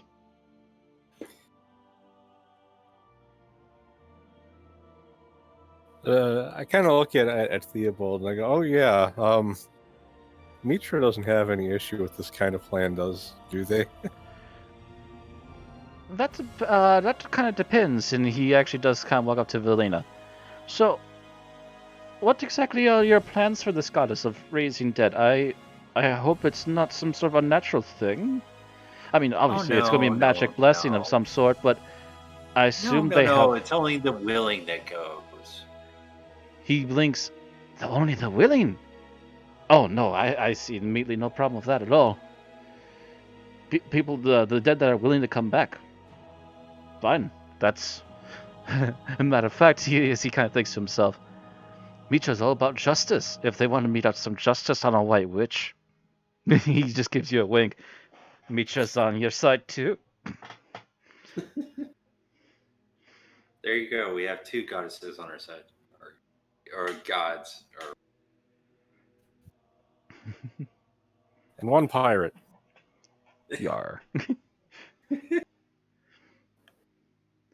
So I take it you guys are going to start heading back to your rooms. I assume Valena in particular wants to get at least one or both of those spells in her book before Yeah, she does that. end of the And evening. before she ends the conversation with her brother, she kisses him on the forehead and kneels his head down, kisses him, and says, "Well, sweet dreams, brother." You too, sister. I will make sure that the guards are alert you if anything happens. I'm definitely making sure we double the guards tonight, and we're going to make sure the entirety of the city is protected tomorrow, just in case anything untold happens. He kisses you back on the forehead as well, and then immediately sets off to start wrangling up some of the guards to start preparations. Actually, there was something Milena did want to try to do Okay. after she prepares her spells, if there's enough time. Oh, it's going to take you. I'm assuming it's like, what was it, an hour or two to put a spell in your spell book? Yeah. So yeah, you take 2 hours. It's sunset is now officially completely gone, so it's into the night now. But it's just started, so it's like still early into the night. She's gonna go into her parents' bedroom Mm-hmm. and find a mirror or something. Looking for a mirror. Yeah, mirror. All right. And she's gonna try on different of the expensive jewelry that her mother had and look at herself in the mirror with it. Okay, so basically she's gonna try on a few things to see what might look nice for tomorrow, essentially. No, she's just trying to see, like, try to remember her mother by trying out her things and stuff. It's kind of her way of trying to remember her. Oh, okay. So just kind of trying to looking at things, kind of having memories of her mother, etc. Yeah, like trying on different of her outfits or jewelry or stuff like that. Weird as that Alright. sounds. So yeah, you kind of go over it. There's a couple pieces here and there that you have some fond memories of. Once in a while, seeing her wear certain pieces while in court, a few pieces while usually in private with the family, etc. But yeah, after a little while of just kind of fond memories and so forth, you do eventually start to head back to your room. So everyone gets either for Velena's sake, she gets her own bedroom again, and then everyone else, I assume, gets guest rooms. Right. Try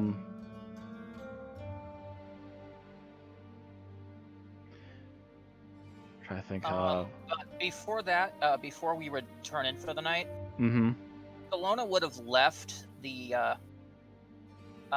manor, or whatever you want to call it, and gone into the town proper, and looked to see if she could find a local blacksmith. Okay. Oh yeah, you got that star medal. Not worried about that right now. I don't have enough. Yeah, not enough at the moment. Although you could get refined, but yeah, that might require some extra. But okay. Yeah, I'm gonna say there's at least one major blacksmith that's out in the village proper of the Does he do weapons? main village area of the city. Does he do weapons? You do see that he does practice on a few weapons here and there. He's not the main weaponsmith. There's actually one inside the castle, but he does seem to work on some stuff for like the city guard in particular. Inside the castle, I would have gone there. Oh, okay. Yeah, he works on some of the stuff for the city guard, but he doesn't work for like the really fine stuff like the royal guard in the castle. Unless I didn't know about it. Nobody's mentioned that. I wouldn't know. Yeah. Actually, roll perception for me and see if you might just happen to have noticed or overheard the sounds of smithing. We'll see. Perception. Yeah, it's not. They're going to be obviously loud, so it doesn't need to be high. Yeah, just on the nose. As you were wandering around, you did at one point hear hammering on an anvil, so you try and go find that spot again, and eventually you are led to where the main castle's blacksmith is. You see him apparently repairing one of the swords from the battle earlier this week. It seems to have just finally gotten reforged, and he's just making sure it's back into proper shape again. So it's just maintenance work. It's not like I'm going to interrupt anything. Yeah, it seems to just maintenance work, making sure everything is back up to where it should be again for anything that might have broken. All right. So I'll wait until he's more or less done, and then I will put my greatsword down on the table, the old one. Okay. He's hammering at the current blade that he was making sure was patched up properly. Looks up at you and gives it a few more glances over and one more hammering, and it's like, there we go, and resheaths it and puts it aside. Then looks up to you.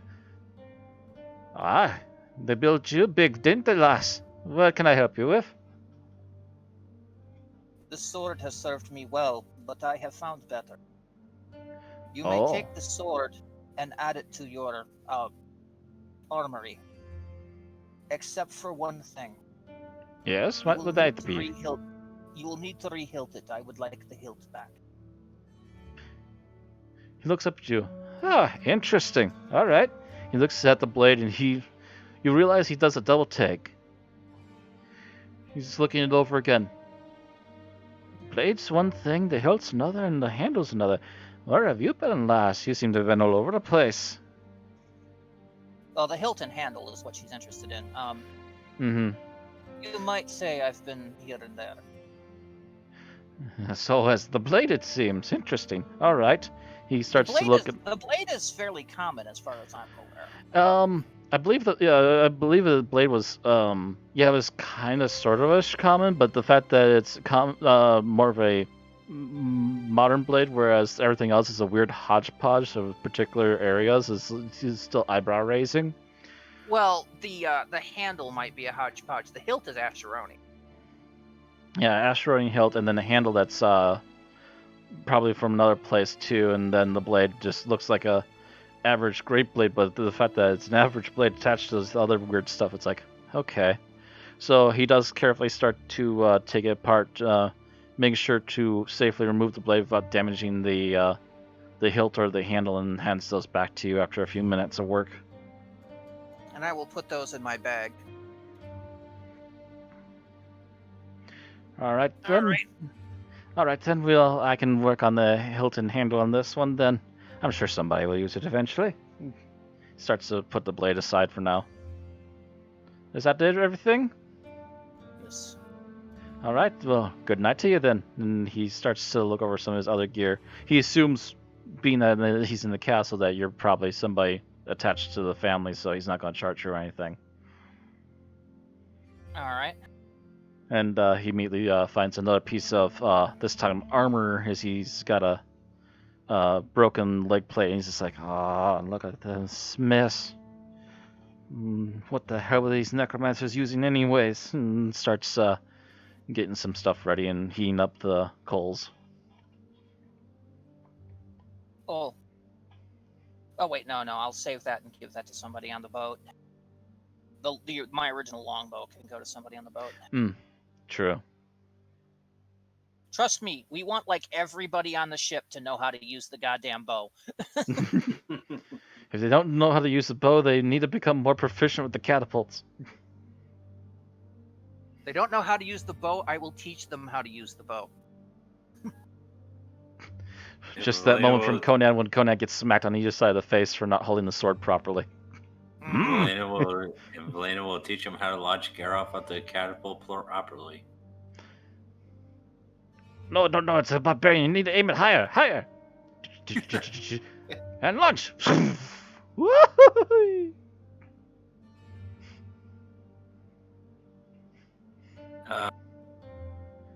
All right. So I guess all of you are headed back to your rooms then eventually. Well, I'm probably going to go and get drunk, but yeah. Well, you just have to head down. Valena will have a keg brought to Throna's room, so she stays in her room and not go hunt looking for a. Yeah, I was gonna keg say, again. I'm pretty sure they, as soon as they realize the barbarian is constantly thirsty, they're probably finding ways to keep you supplied right now. I was wondering if you were going to take care of that down in the crypt, and there would just have been a jug down there. If you know what kind of jug I'm referring to, Matt. The ever-filling kind? The alchemy jug is actually the 5e equivalent. Ah, It's the one that Grog had in Critical Role. Oh yeah. The one that he could just go beer and it would just pour out 2 gallons worth of beer. Yeah. That's kind of what Angry has in the Elf Skeleton crew. he's Angry is essentially a Scotsman that's a skeleton that still drinks. He's not a good Scotsman skeleton if he doesn't have at least a good, healthy midday buzz. How he gets buzzed, I don't know, because it goes right through him. Literally. Yeah, he's just all over the floor. Oh, sorry. Anyway. But yeah, okay, so everyone eventually goes to bed then? Right. Yeah. Thelona probably gets up in the middle of the night and starts wandering around looking for a sandwich. Oh my god. Poor Valena. Just somewhere like around 1 in the morning, suddenly the chef wakes up in his small room attached to the kitchen. Well, she knows where the kitchen is. She can make one herself. But he wakes up because he hears a rumbling in the kitchen. Immediately, he just finds this giant blonde woman slapping down cold cuts of meat, grabs a chunk of cheese, slaps that down on top of 2 slices of recently baked bread. And as you just munch on it and walk away, he just goes, okay. This is a barbarian sandwich. So you go in the kitchen, there's a half-naked barbarian woman, because she's drunk and she was asleep, and now she got up and wanted a sandwich. Basically, sandwiching like 8 different kinds of meat, 4 different kinds of cheese, anything else you could find between 2 loaves of bread. Congratulations, you have now made a Hyborian sub. I just rolled a 21 for stealth because I'm hiding in the corner while this is happening. Because at this point, Thelona's by no means being cautious about this. You just hear rumbling down the hall, and Valena's just like, "Please, just don't make a mess. Please, just don't make a mess." As she goes back to sleep. There's like a whole turkey leg in there. My joke is that Azino is down here looking for lobster.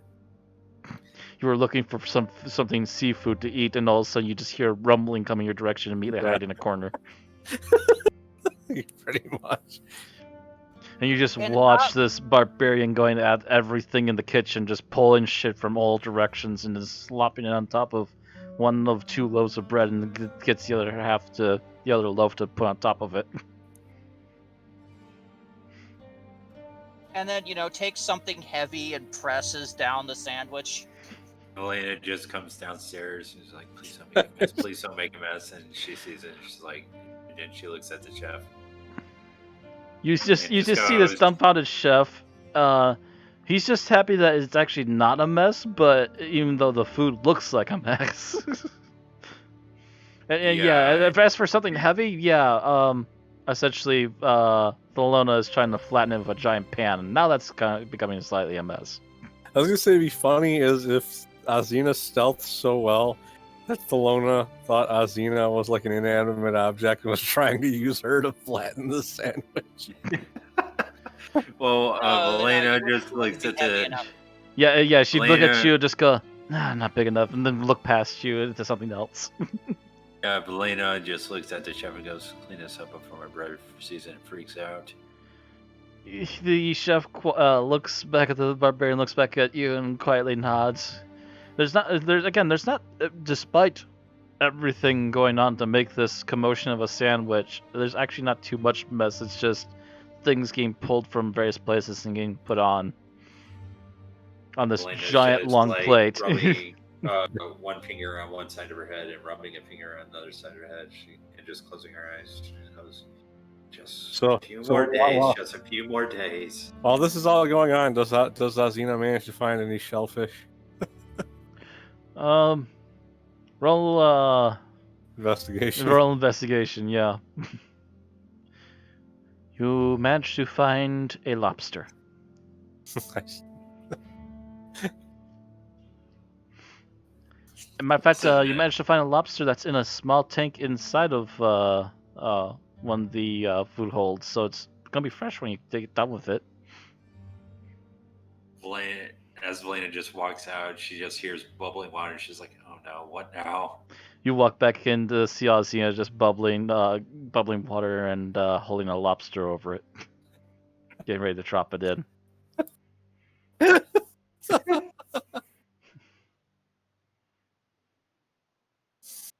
too early in the morning for this, and she just goes back to bed. Goes back to bed and not in the room next to her. She can hear Geralt snorting as he's dead asleep to everything right now. Unless someone comes barging into the room, he probably won't wake up to anything at this rate. He's not been in a comfortable bed like this for a while. If he's been in a bed this comfortable. It's too comfortable for Lona. She's camping on the floor. It's like I'm sleeping on air. Oh. This is our sleepover. Azina's just like, I'm taking advantage of this royal treatment. Xena starts boiling up her lobster, serves it for herself. By the time she's done with it, the cook just takes the pot as it's the last thing that needs cleaning now and dumps the hot water and starts scrubbing it out. He's actually just not gonna just leave it for the morning. He's just gonna be like, I'm gonna deal with this now. No, I don't want I'm already awake. Yeah, he doesn't want the Lord to notice any kind of stuff sitting around. It's just like, yeah, I better get this done, otherwise I'll never hear the end of it if he sees it. If he happens to get up before I do. I just picture Valena is just. I just hand I hand the cook a silver piece for his trouble. He looks down at the silver piece, seems to raise an eyebrow. Thank you. Pockets it and continues cleaning. As Valena's walking by each room from Theobald's room, she just hears a snort. And she just goes, "Not one word from you," and just walks to her bed and just pulls the covers over her head and says, "Just a few more hours." As you say that, immediately he sits up in bed and just like, huh? No, she shrugs and lays back down. No, I thought Theobald would like snort hearing all the commotion. More likely he's about as out as Grog is at this rate. Okay. Yeah, he neither of these guys usually get good sleeping quarters. You know who probably would get a good chuckle out of this? Giselle. Oh, Giselle is like just sitting in the back of the hall, just smiling ear to ear as she's just watching the back and forth commotion at this rate. By the way, she's halfway dressed down. She's still in like pants and a bit of a frilly top instead of her full-on leather armor, but she's just sitting there, kind of smiling ear to ear. Flicks a dagger in the air, catches it again. Flicks a dagger in the air, catches it again. Good night as you walk back to your room. She just holds up a finger. Not one word. And just goes back to her room. She and just puts her she covers just and slightly puts her pillow on smiles her and head. puts a finger to her lips. I don't know why, but when you said not one word, it made me think of that line from Christmas Story where he goes, "Not a finger!" Yeah. Oh, God. So who all is staying up here? Well, literally, your entire party's got different rooms on this hall. Why? Oh, you're talking like anyone else? Nope. I'm seeing whose room Thelona goes into to fall asleep by accident. Oh, so you failed getting back to your room? Yep.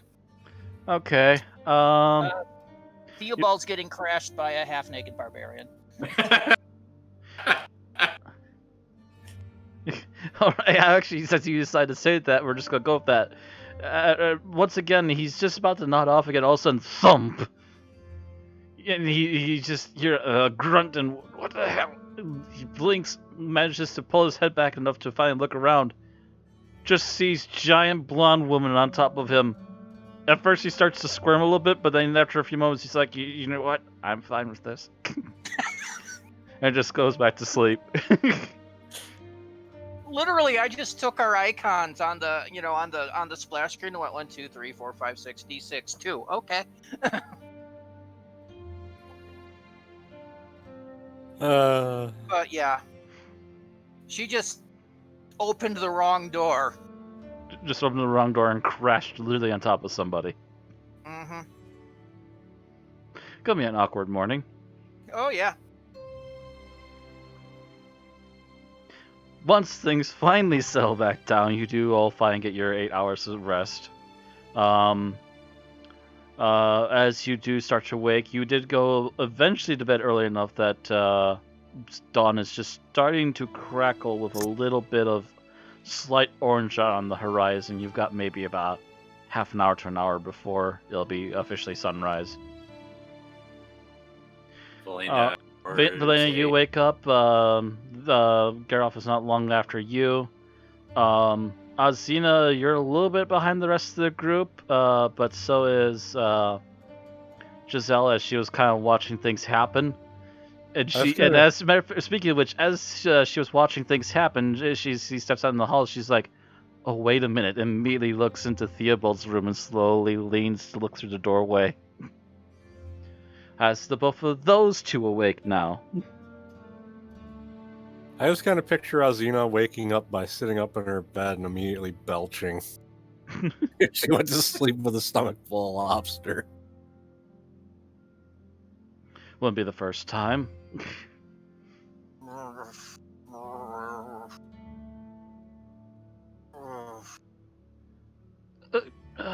Good morning to you too. You hear a voice from underneath you.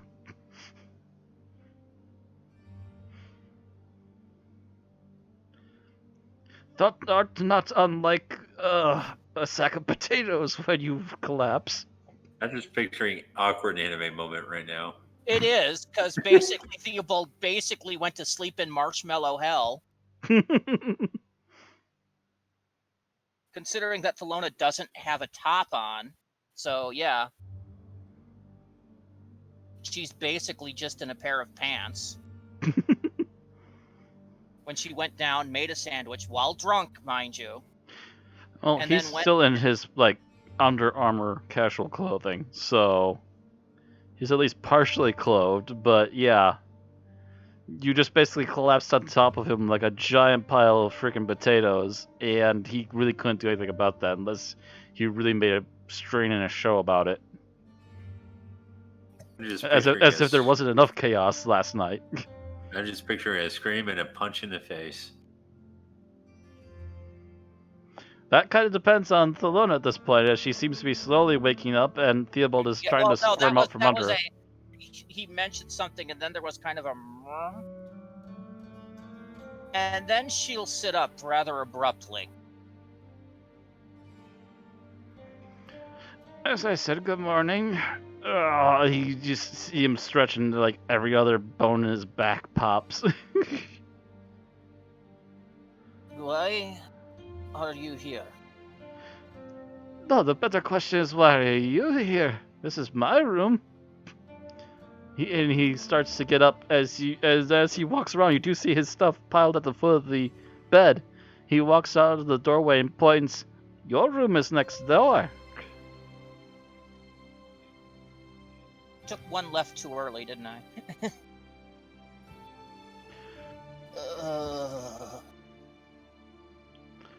It would seem so. Although I would say that it's not only time for us to get going, but we need to eat, and I assume, looking back out into the hallway, we are going to be preparing pretty quickly to leave. She'll get up and unsteadily stagger out the door.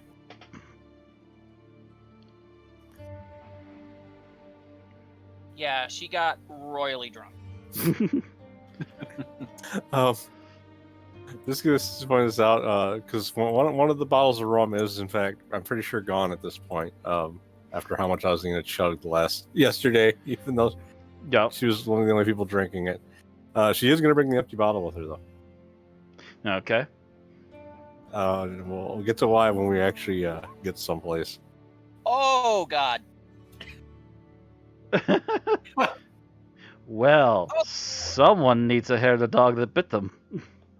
Somebody needs to find a Chamber pod. a chamber pot to barf in. Possibly the biggest chamber pot. They just hand her a keg, an empty keg. It's open. You know what? There probably is an empty keg at this point. So as soon as you start to suddenly look green around the gills, Geralf wanders back into his room. You hear a loud popping sound as he lifts off the top of a keg, and immediately quickly starts to head over to Thelona. I know what this looks like. He just kind of sets it in the room for her and then immediately leaves to let her do her thing. Probably not long afterwards, you immediately hear some noises and close the door. Oh yeah, I am not going to try to act through vomiting on this stream, thank you. We'd like to keep our audience. But yeah, there are several retching noises that are being made from her room. Stop rocking the boat. You're making me seasick. By the way, when I made Azina just start drinking rum all of a sudden, I actually I forgot I had this on my character sheet.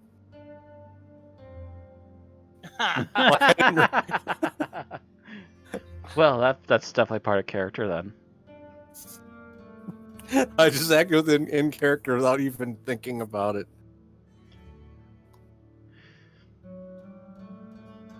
Thelona rarely drinks a lot, but the eve before a big battle is one of those times where you eat drink for tomorrow you may die kind of thing. Mm-hmm.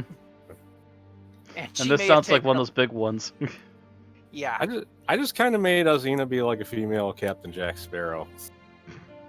But why the rum? Why is the rum all gone? It's not, though. I got 2 bottles left.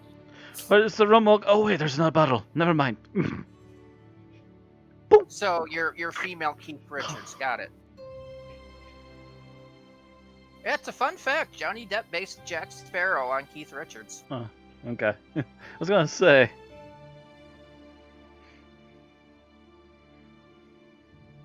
Anyway, so after about probably 10-15 minutes of hefting, a slightly paler than normal, but fully dressed and fully armed Thelona comes downstairs. She looks like crap, but... Well, everyone else is already geared up too, and you all meet in the main hall and then get ushered into the kitchen.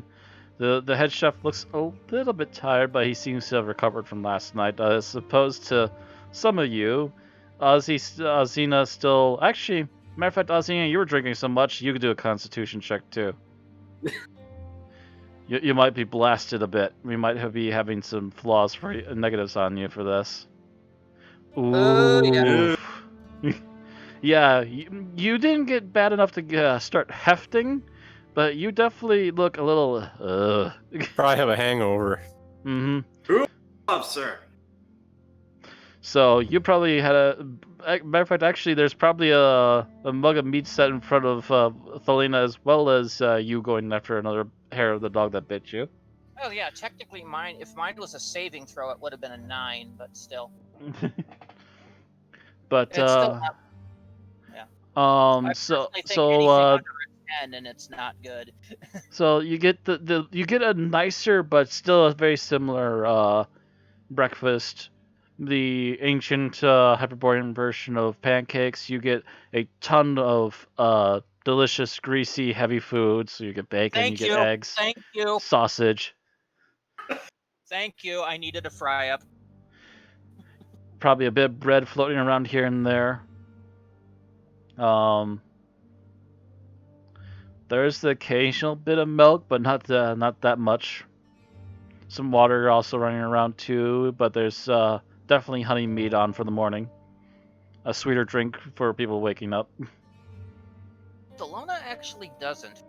She does walk into the kitchen with a glass and seems to prepare something involving several things, including a raw egg.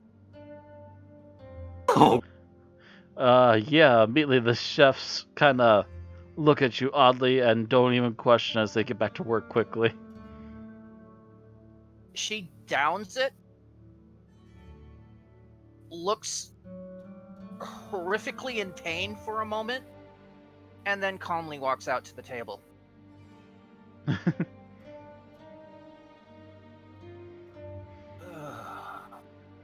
All right, I think I'm ready for the day.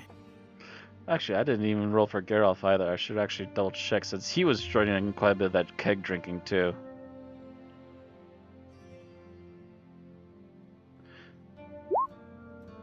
Oh, yeah. Oh, yeah, he's on the same level as Xena, just kind of looking ugh, and he can barely down his first mug of meat and then just goes immediately to water. Well, hold on a second. We need to figure out, is it a con check or a con save? Because trust me, if it's a con save, there's a bunch of other bonuses. Actually, Yeah, saving throws are to the right of the stats, above the skills. oh, okay, As this is probably going to come up repeatedly during this campaign. yeah, that should technically be a saving throw. Still rolled an 8. Still rolled a flippin' 8. Yeah, So he after his first mug of drink, he's just like, yeah, done with that, and just starts inhaling water. I walk back into the kitchen. I make another exact copy of what I just made. I go back out and I hand it to him. Drink this. He looks at it questioningly. He sees the various viscera things floating in it. All right, down. Do I need to roll again for this? Or Nope. okay. Nope. It just tastes terrible. Yeah, so he downs it. You see him sit there for a second, then you see his face slowly twist into a grimace. Oh. Ugh. For several moments, and then it seems to finally let go of him as you also hear his stomach growl like a beast. I'm never drinking that much again in one sitting. Mm. Takes another big piece of bread, stuffs it immediately to his face, and finds some more bacon to grab with the other hand. So, you said there was milk? There's a little bit of it, yeah. Yeah, Alzina's Probably goat milk, considering where we are. Mm-hmm. Alzina's gonna have a glass of milk with her food. She's not gonna drink her mead. Yeah, no meat for you. No, had enough drink. Well, she also just doesn't care for it. She prefers rum. Which is not the best drink to drink in the north. But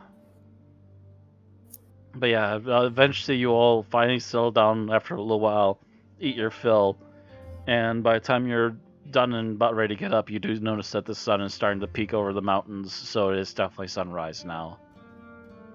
Lennon goes to the graveyard. All right, I assume the rest of the party follows then. Yep. All right. Yep. While we're there, I'm gonna find a random spot that I know is not an actual grave. I'm gonna put some dirt in my empty bottle. Okay. Now I have a jar of dirt.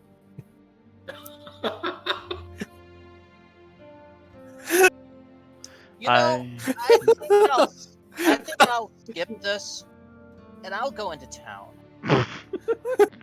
Mostly because the whole concept of raising people is not one I want to deal with.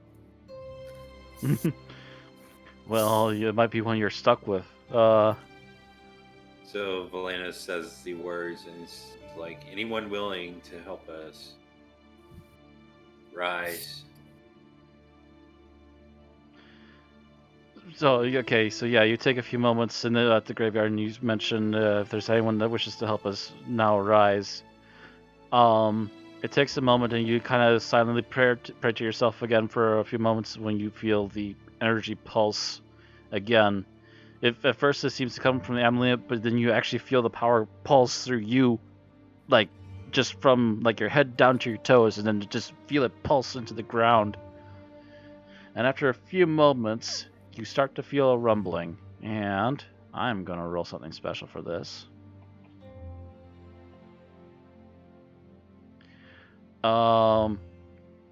You'd roughly guess that there's, in this particular graveyard, there's at least a good 100 or so people out here.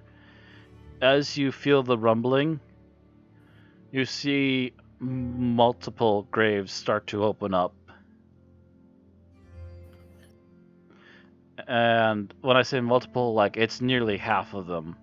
The dirt starts to stir, the ground continues to gently quake as you're just watching this happening. And roughly somewhere around 45 undead total start to rise from their grave. A couple of them even have additional movement next to them as you suddenly see undead horses, in fact, rise up, and you start to see skeletons still like partially armored immediately mount on their rides, and others start to take positions and start to actually like file up into an actual military group almost immediately. As this is all going on, you start to hear voices in the back here in mine, Felena. At first, it's a lot of chaotic noise, a lot of different voices. But as it starts to clear after a few moments, you start to sense that they are kind of focusing a bit more. And a few of them start, and a bunch of them start to almost in use and start whispering, "White Witch, White Witch," like in a very annoyed tone. And matter of fact, you even hear a few even further back in like a small group of them whisper. They're all these whispery, almost like voice on the wind kind of voices. If you hear a few of them that aren't just shouting that, but also start chanting Darketo in the back of your head. So there's apparently a few of them that are well aware of what's going on, as these skeletons seem to be able to almost mentally commune with you as they're gathering up. So you got, like, I want to say here, you probably got easily a 10 cavalry on skeletal horseback. You've got a variety of shieldmen and also a few just large weapon wielders, and you've got at least another 15 or so archers in the back. Their stuff looks pretty rotted, but at the same time it's holding together, most likely due to the magic that has brought them back. She goes, says, "We will strike back at the White Witch. And if possible, find any more willing to join us against the White Witch." You hear the joint unison again of White Witch, a little less angry, but also still very much an eager unison. And they seem to be just watching you mostly as they're kind of waiting for your next move. And then she points to one of the soldiers. "You find the drunk barbarian and bring him on, or bring her along to strike at the White Witch." Speaking of which, by the way, you do need to get your horses again, which means that you kind of need to bring the skeletons back to the front of the castle. Yeah, she brings us back to the front of the castle. It's like, no, she goes, "Oh, crud. Did we remember the horses? Hold on a second. Let's go to the front of the castle. Front of the castle. Front of the castle." Geralt quickly nods and starts to actually run off ahead to try and gather the horses. Meanwhile, Felona, what are you up to? So I walked into town, right into the center of town. Is there anything I can stand on? Anything you can stand on. What in particular are you looking for? Like, are you just trying to get a vantage point or something? Yeah, I'm not looking to stand high. I'm basically looking for the equivalent of the like a pedestal or something equivalent of a soapbox. If there's a statue or something I can stand next to, that's fine. I'm gonna say close to the center of town you do find a well, and I'm gonna say it's probably a covered well. All So right. you can, so it's unorthodox, but you can probably climb on top of that. It's a straight climb structure made out of wood. I'll climb on top of that. Put both of the pinkies in my mouth and whistle at the top of my lungs. I got an idea what's possibly happening here. All right, roll your animal handling. Oh no, I'm not calling an animal. Oh, Oh no, I know what she's doing. She's rallying a war cry party. Pretty much. I'm trying to get the attention of everybody in the village. okay. So you make a big belling whistle on top of the well, and you got a lot of people looking at you. A couple of them are guards, kind of look at you confused. Majority of them probably saw you yesterday, but they're still looking at you like, "What's going on?" And I look, and mind you, my attitude changes to almost a sneer. As I go, look at you. The great Hyborians. Feared from here to Vanaheim, as far south as Zamoria and Aquilonia. I come up here and what do I find? Sheep! How long are you going to let this witch just walk all over your people? How long are you going to let her take everything? When will that stop? When she takes the food from your tables? The clothes off your back? To leave you alone and naked in the middle of winter, dying of cold? How much is too much? Today I ride. I ride to where the White Witch is, and I intend to bring her down. Who here is a man? Who here is man enough to ride with me? All right. I believe this is gonna be a persuasion. Yep. No, that is not a good skill for me. Yeah. +2. Probably should convince me to do it. Better than I could have been.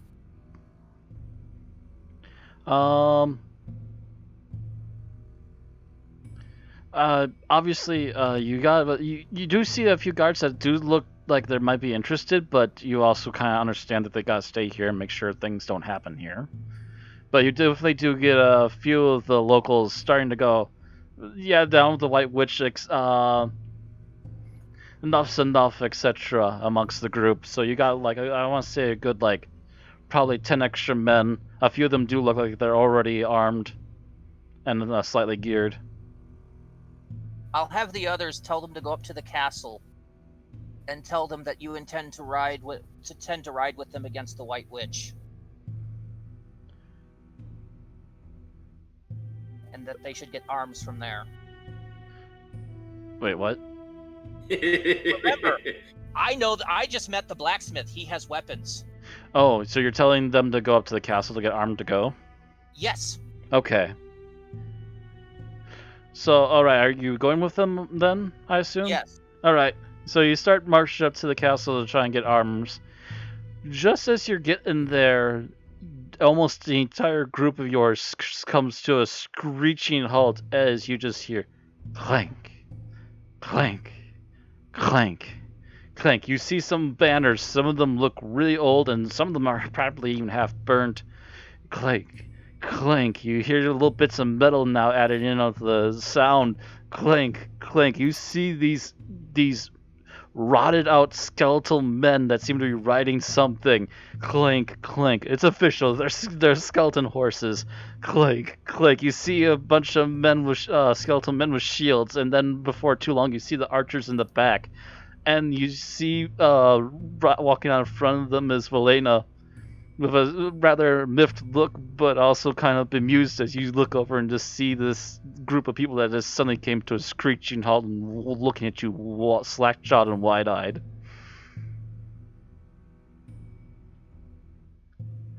I kind of glower. By the way, as Valena, as you come to a halt, without really even a comment, everyone notices a quick flash of green in their eyes. The White Witch's skeletons are very popularly known for having red glowing sockets. So the fact that they're not constantly lit up, much less have a green flicker to them, is very unusual. So you'll immediately see some more confused reactions out of the people. Not so much as horrified anymore, but definitely very confused. I kind of walk towards the Lonos group and I go, "So you found some soldiers, huh?" I found some people willing to fight. I kind of try to size them up and figure out which one of them's the strongest. See if amongst them you see people that are you definitely see that they're all like hard workers of some form or another. You do see one guy near the front of the group though. He seems to have like an extra fur cloak on him. Definitely a little bit bigger, shaved, smooth head. Has a decently sized longsword at his side already, actually. As best you can figure, he how to put this? He might be a sellsword and just was visiting the area, and so all this kind of came down around them. So he's just kind of interested in seeing what's all going on, and he kind of looks at you back too, just like kind of studying you back, like you seem a little bit unusual for this area in particular. Kind of a look. I kind of I pull out the +1 mace that I've had for a while that I haven't been using. Oh, okay. I go, you look like you know how to handle yourself. So you might find this more useful. It's not really my style, but it's magic if you need a magical weapon. Magic, you say? And I assume you just kind of toss it at him? I hold it out for him. Hold it out for him. He looks it over for a moment. He does seem to notice that there's something a little bit unusual about it and takes it and holds it for a moment. Oh, eyelash, that could definitely come in handy. And they'll smash a few skulls. Matter of fact, he kind of looks at his sword, which seems to just be a basic sword. He then turns to a guy next to him, who also seems a little more prepared than a couple of the others. Yeah, and just hands the sword over to him. The guy seems to kind of get the idea and quickly starts to equip the second sword on him. Now he can dual wield.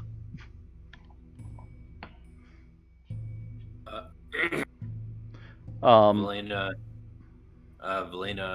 looks at everyone and just goes, "Behold, the power of a true goddess, Darketo. I have read through the scrolls in the ancient tomes. This White Witch is nothing but an imposter. I tell you, this is real power, the power of Darketo, of a goddess long forgotten, who is with us and will aid us in our revengeance. We will avenge our loved ones, our fallen brethren, and those who have been tormented long by the White Witch. I say, ride, ride," and she just jumps on her horse and just rides.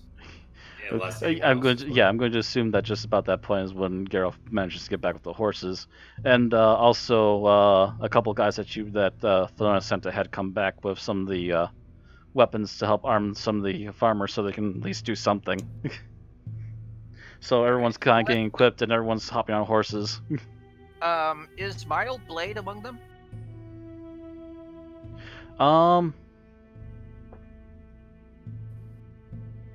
Let's see, did he get done? No, I'm going to say that he probably didn't have enough time to get that done last night.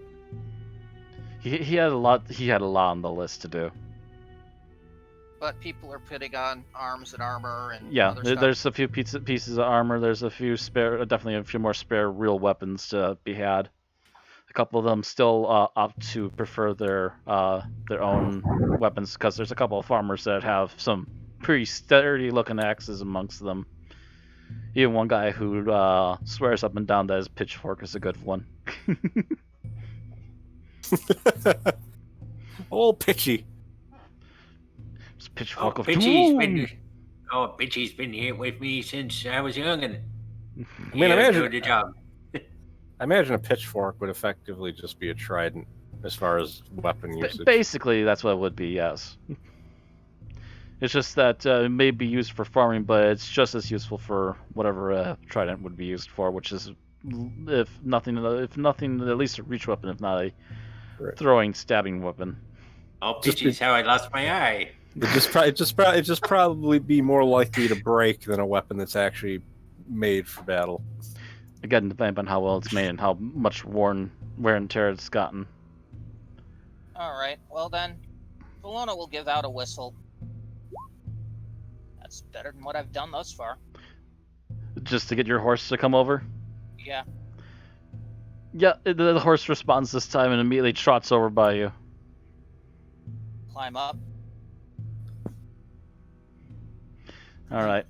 Wait till everyone else is ready. As soon as everyone else is pretty much settled in, the skeletons have been pretty much silently otherwise watching Velena for like any further direction or orders. Do you want to like try and mentally tell them something? Yeah, she mentally tells them, some of them, to scout out any raided villages by the White Witch and seek any willing to help and bring us with us to strike at the White Witch, and others to move forward and try to concoct a plan to strike at the White Witch. I don't know. I will say that a few of them do switch out. A few of the heavily armored knights that originally were on horseback actually swap off, and some of the lighter armed skeletons get onto horseback and immediately set off as scouts.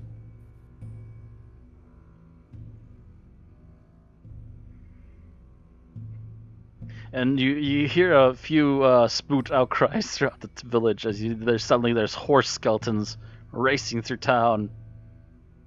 She just tries to, every time she goes, it's Darkato, not the White Witch. You're going to strike down the White Witch. You can't, unless you're like literally in the middle of town, you're not gonna be able to shout that at everybody. Yeah, you don't have the power of teleportation yet. By the way, I don't know if you realize how late it is. I realize that it's getting late. This is taking longer again than I expected, but it happens. You weren't expecting me to rally the villagers, were you? I wasn't expecting you to rally villagers. I wasn't expecting the fighting stuff and coming back to bed to take as long. I didn't expect the milling about in the middle of the night either. Yeah, you don't plan for the random role playing that wasn't part of the script.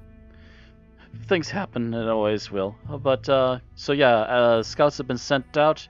You're looking for more things along the way that you might be able to quickly interact with on your way to defeat a necromancer witch.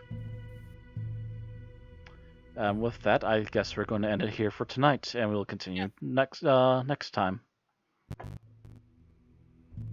Next time on Dragon Ball Z.